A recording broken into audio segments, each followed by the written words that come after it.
কি জমি বা প্লট ক্রয় করতে চাচ্ছেন? আপনার সঠিক ঠিকানা হতে পারে নন্দিনী সিটি, আবাসন প্রকল্পের এক নতুন দিগন্ত। নন্দিনী সিটি, যা স্থাপিত হয় 2006 সালে।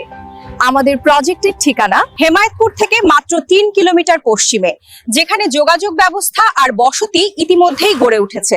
আমাদের কাছে পাচ্ছেন মাত্র 3 লক্ষ টাকায় ছাপকওয়ালা দলিল। এটা কাগজের প্রজেক্ট নয়, বাস্তবে এসে দেখলেই বুঝবেন। শতভাগ ভেরিফাইড ও লিগ্যাল ডকুমেন্টস, সময় মতো দখল বুঝিয়ে দেওয়ার নিশ্চয়তা, কোনো লুকানো চার্জ নেই। আপনি চাইলেই কিস্তিতে নিতে পারবেন, নিজের বাজেট অনুযায়ী প্লট বা ফ্ল্যাট বেছে নিতে পারবেন। প্রয়োজনে ব্যাংক লোন সাপোর্টও পাবেন। লোকেশন বাছাই করা হয়েছে শুধু আজ নয়, ভবিষ্যতের হিসাব করে। স্কুল, কলেজ, হাসপাতাল, বাজার সবই স্বল্প দূরত্বে। আমরা শুধু বিক্রি করি না, রেজিস্ট্রি থেকে দখল পর্যন্ত দায়িত্ব নিয়ে কাজ করি। নন্দিনী সিটি, এখনই যোগাযোগ করুন আমাদের নম্বরে।